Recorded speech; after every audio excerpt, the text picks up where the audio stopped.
Talk to her. You think I'm out of place? Well, yes, I suppose my current form does stand out a bit when compared to the others. That's all you have to say about it, huh? Good to see you again. Is there something I can help you with? Let's read your bio. I'm ATL. Gosh, looks like even more of a magical world. You can see the whole thing. Class Angel. Weapon varies. Hobbies: observing and guiding humankind, playing with Francis. The Angel of Truth and Heaven's emissary to the world of the Four Gods. After discarding her disguise, ATL is revealed to be a noble, wise being of incredible power, though these powers are bound by the limitations set by the world she has infiltrated. While her current form alternates between that of a young elven girl and a grown woman, she can in fact assume the form of any age, gender, or species deemed suitable to her work. Upon orders from a higher power, her mission was to locate the wandering spirits of Ryan, Elliot, Melissa Blanc, Peter Choi, and Myra Arazi in order to guide them towards the truth of their fates. Then, once they had learned and accepted this truth, she was to lead the four to the gates of heaven, where they would finally be able to enter paradise. In order to do this, however, she had to abide by the rules and laws of the fantasy world. And so, with the help of her fellow angelic being, Francis, she assumes the disguise of a stereotypical RPG merchant, using not only her goods and wares, but also her gentle guidance to help the party find the truth they were seeking.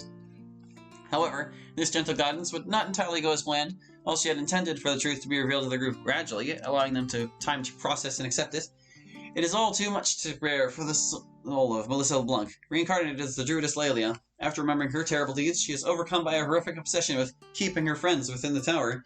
She then takes control of Turovero for herself, and Amatiel is left with no choice but to intervene directly, rescuing Sigurd, Edric, and Ruby from the Tower Guardians, and urging them to seek out the keys to their former identities, their true names.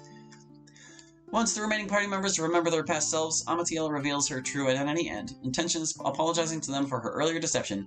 After explaining that it is indeed up to them to save their fallen friend from their madness, she offers to join them in combat for the remainder of their journey. In the end, after many long and hard-fought battles, Amatiel and the others finally convince Lelia to release her control over her friends, as well as the seal upon the tower. Unfortunately, due to her unresolved guilt, pain, and suffering, she would not be able to enter the gates of heaven as they had hoped. But Amatiel reassures them all that one day she too will overcome her despair and join her friends in paradise. There you go.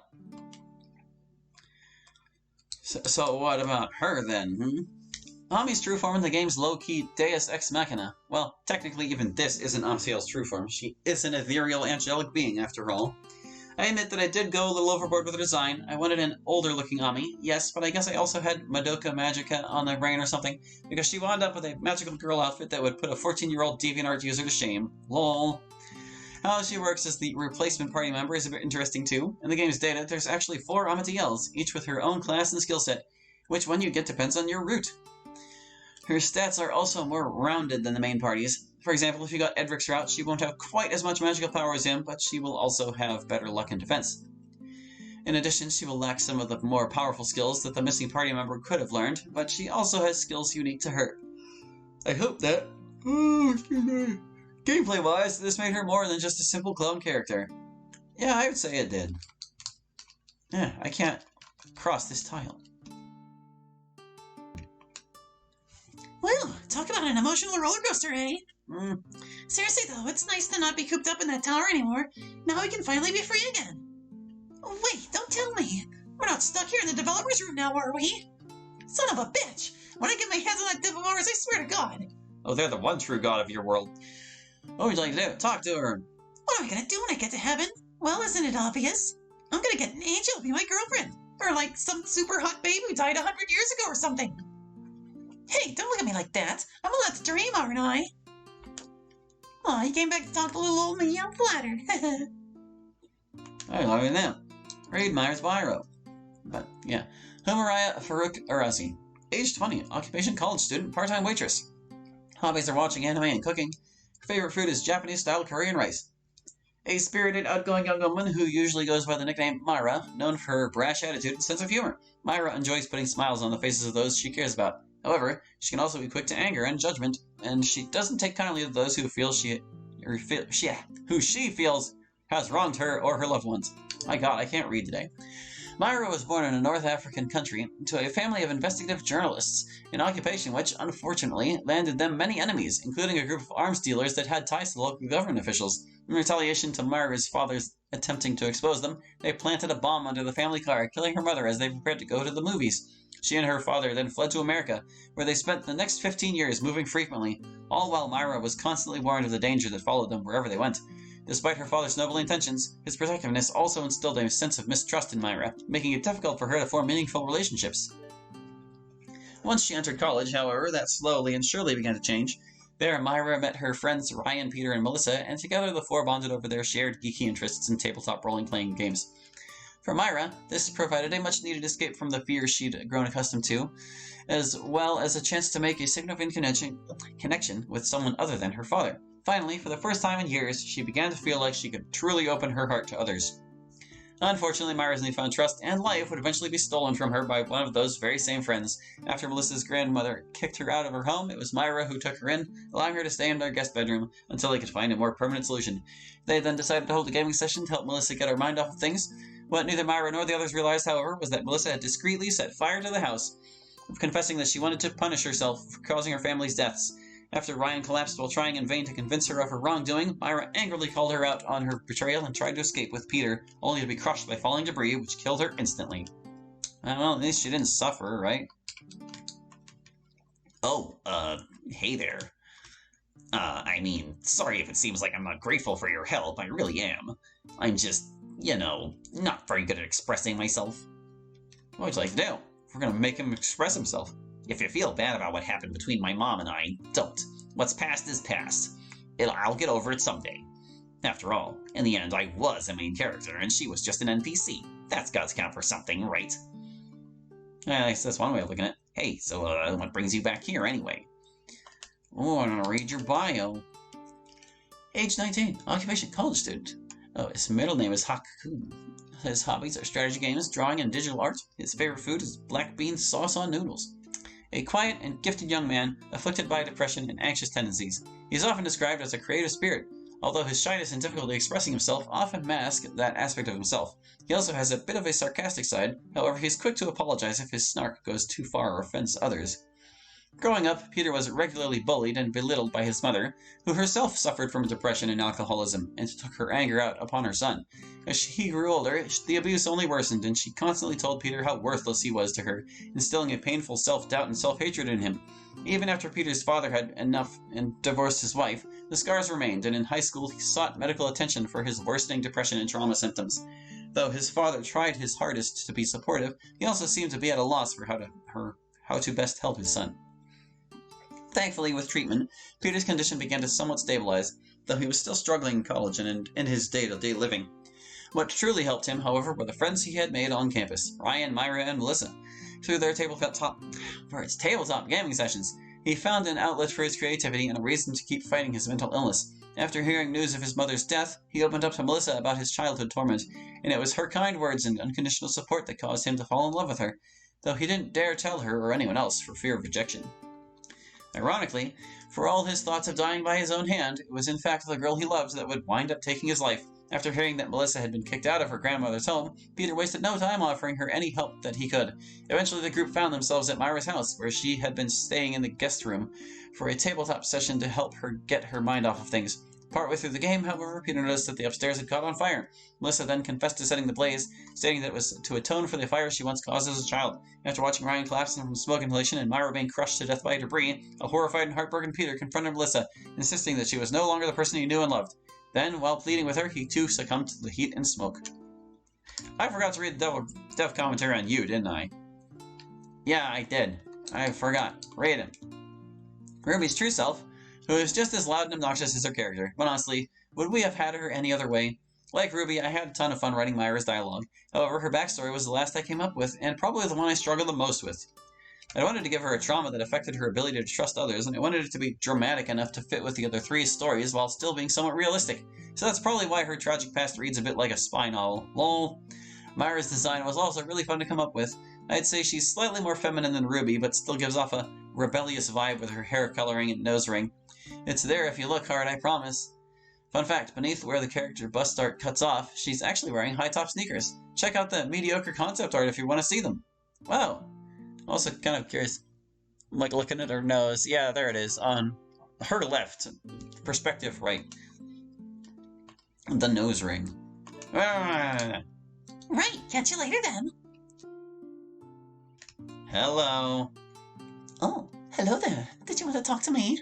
I'm so happy. Even after everything I've done, somebody wants to be my friend. Maybe I won't be all alone after all. You need to calm down. It doesn't make any sense. Peter still loves me even after I'd taken his life. I didn't give him Stockholm Syndrome or anything, did I? Maybe you did. I didn't read your dev notes either. I'm gonna read the dev notes. Edric's true form, the king of nerds himself. Albeit a cute nerd, but still. I think the biggest difference between Peter and Edric is their speech patterns. Edric's is very formal and pedantic, while Peter's is a lot more casual, which makes sense, but the switch was a bit tough to get used to as a writer. Peter's self-doubt and insecurities are also a lot more obvious in that he doesn't try as hard to hide them with aloofness as Edric does. Essentially, their personalities differ less in traits and more in how those traits are expressed. When writing about his depression, I didn't want it to be too melodramatic or over-exaggerated, so I had him pursuing treatment with his father, at least trying to give him support. In a way, it mirrors the way I experienced depression at one time, where I had help, but it still took a while to overcome. Though this is all assuming you didn't get Edric's route during the game, where things turn out, well, differently. Yeah, it didn't. Alright. You're back. It was starting to get lonely without you around. What would I like to do? Alright, let's read your bio. Melissa Ava LeBlanc. Age 18. Occupation college student. Hobbies are reading fantasy novels, growing flowers. Her favorite food is tea and pastries, and she's the youngest out of them. A kind and soft-spoken young woman with a penchant for gardening and tea-making. While her warm hospitality and innocent demeanor make her easy to get along with, in truth, she's somewhat of a lonely soul. However, towards the few friends she has made, she can be extremely doting as a result. When Melissa was 5, her caring and giving nature got the better of her, with disastrous consequences. While attempting to imitate her mother and cook breakfast for her family, she accidentally started a massive house fire which killed her mother, father, and infant brother. The incident left her with an intense phobia of fire and extreme survivor's guilt. She also began to withdraw from others out of fear of hurting them, the way she believed she had hurt her family. As a young adult, Melissa sought solace in her religious faith and escaped from her stress in the form of fantasy stories. Eventually, in an attempt to come out of her shell, she enrolled in community college, where she would stumble upon her second family, so to speak, Ryan, Peter, and Myra. Together, the three taught Melissa how to play a popular tabletop RPG, The Celestial Tower, and through their game sessions and friendship, she felt the holes left behind in her heart finally begin to heal. Near the 13th anniversary of her family's death, however, Melissa's life would begin to crumble around her. While her relationship with her grandmother had started becoming more distant over time, she was nevertheless blindsided when she began berating her for starting the fire in a drunken rage. After viciously confessing how difficult it had been to raise the girl who murdered her family, her grandmother kicked her out of her house, leaving Melissa with nowhere to go, except her friend Myra's house, where an extra guest room and a sympathetic ear were waiting for her. Even this show of compassion, however, could not stop her guilt from finally breaking her, and soon she became convinced that the only way to absolve herself would be to die by fire, the way she believed she should have when she was a child. Torn between her desire for penance and her love for her friends, Melissa decided to enact her plan, taking her precious second family with her to the other side. She then set Myra's guest room ablaze while the others got ready for a tabletop session. Eventually the fire spread, and to the group's horror, Melissa confessed to starting it and explained her motives. Though Ryan attempted to talk her down, he quickly collapsed due to smoke inhalation. Myra panicked and tried to escape the burning house, only to be shoved aside by Melissa and killed by falling debris. This left Peter, who fearfully told Melissa that she was no longer the person he knew. Melissa responded with apologies in the hope that he would one day understand before leaving him to pass out from the smoke. Finally, with a heartfelt prayer for happiness, she succumbed to the flames, resulting in the creation of Turovero and the world surrounding it. But what about your developer notes? Lelia's true self and a good Christian girl, TM, who never did anything wrong in her life, except kill her family and friends, I guess. Anyway, I think Melissa's backstory and fall into despair may be the saddest of them all. Not only did she lose all of her immediate family, but the family she did have left secretly resented her. Though, despite her resentment, I don't think her grandmother hated her, just dealt with her own trauma in a really horrible way. This is why counseling is a thing, people. I also know I probably took a lot of liberties with how Melissa could have started a gasoline fire without the others noticing, but after a certain point when writing the scenario, I had to let suspension of disbelief take over. So to all you fire experts out there who are scrambling to correct my science, thanks, but after 2 years of writing and development, I've honestly stopped caring. LOL! There you go. I don't know if there's anything else out here, actually. I mean, I guess the path might continue further that way. Couldn't hurt to check, yeah? So just keep going? Head towards the art gallery? Yeah! There is yet more. Welcome to the art gallery. Here you can look at all of the artwork put together by Turovero's talented art team. When viewing the art galleries, press the left and right buttons to scroll through the images and press X or Escape to cancel. Be sure to talk to the artists themselves for a special message from each. I might. Original soundtrack by QZ Productions, Queenie. Open music player? Nah, we're good with what's playing now. But yeah, if it's all original, or good job. It's a pretty great soundtrack, honestly. Hiya, I'm Queenie, and I'm the lead developer, composer, writer, and giver of monies to artists far more talented than myself. If you want to see some of the concept art I came up with, feel free, but be warned, they're not all that great. Or if you'd rather save yourself your eyeballs, you can listen to some of my sweet tunes instead. Thanks again for playing the game. Character concepts by QZ Productions, Queenie. View the concept of our gallery? Sure. There's Sigurd. What is that face back there? Here's Lelia, Edric, and Ruby. We've got Ami, and her full form, Amatiel. And here they are, their regular forms.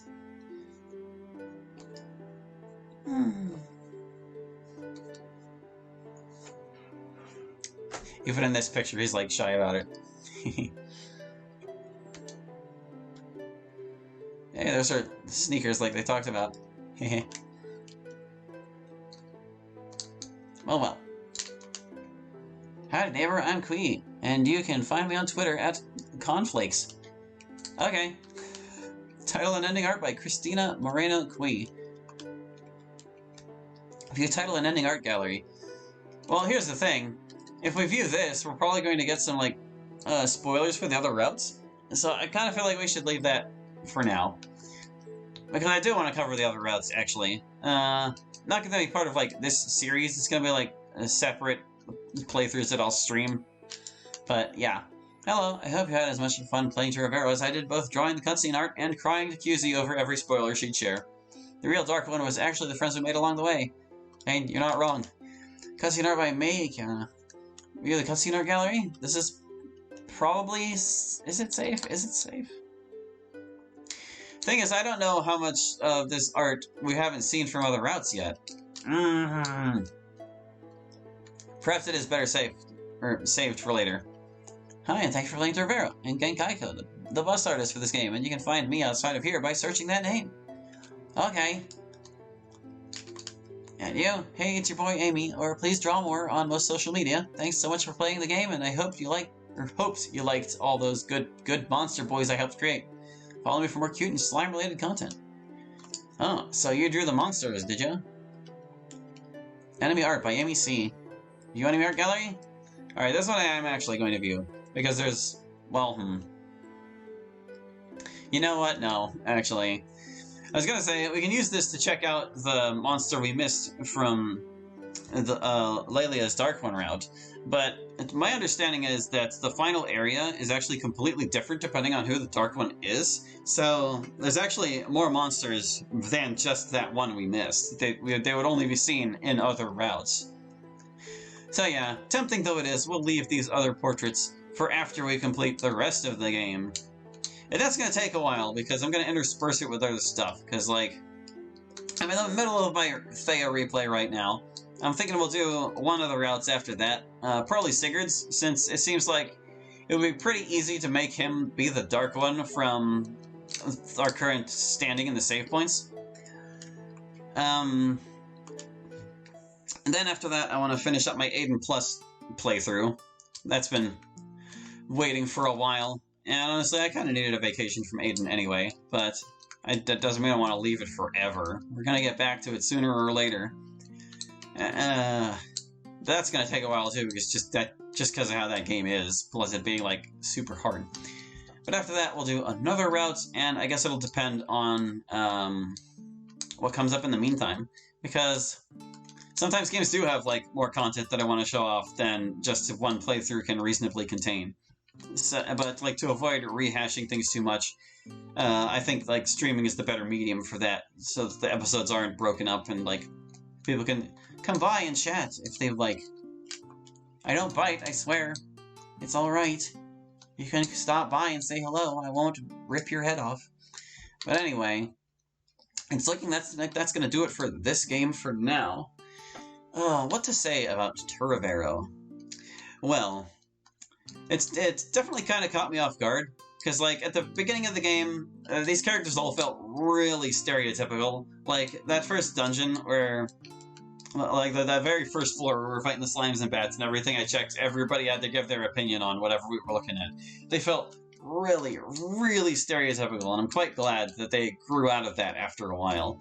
Like, it didn't last for very long either. Like, I would say any time beyond the first floor, like, after we beat the first boss, things started to develop in more interesting ways, and that's definitely good for what it was trying to go for, as like both a story and a game.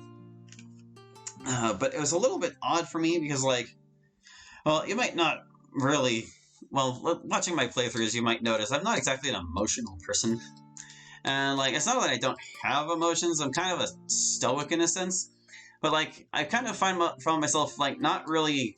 Like, getting too upset with the fates of these guys. And part of it was that, like, it was foreshadowed enough that I saw it coming. Like, I didn't...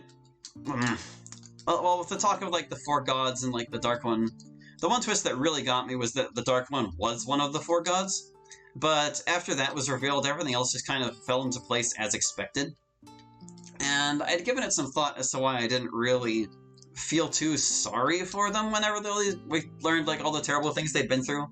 And the thing was, it's like this game has a weird divide between the characters. Like there's their RPG selves and then there's their true selves. And we don't get to know their true selves for quite a while because it's supposed to be part of the reveal. But since they had their RPG selves and we'd been playing as them the entire time, even though they all met a grim fate and like died and stuff, it was kind of like they weren't really dead, and it was also kind of like the people we'd seen suffering were separate characters in a way.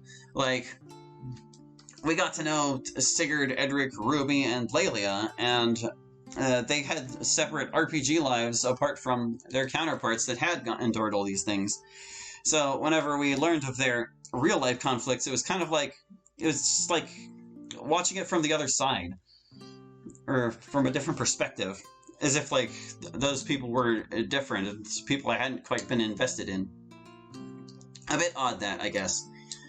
But yeah, like, without them feeling like they had actually died, it didn't feel like anything was really lost. Like, it was still tragic and effectively written, I would say, but it just didn't quite connect with me for that reason, if I've even expressed that in any logical way. But apart from that, and like enemies being maybe a little too tanky and encounters being a little too frequent, I'd say it's a pretty solid game. I'll have to compose my thoughts in a formal review, as always. But yeah, that's going to do it for now. So thank you for watching, I hope you enjoyed, and we'll catch you next time with another indie game. Hope to see you then. Bye-bye.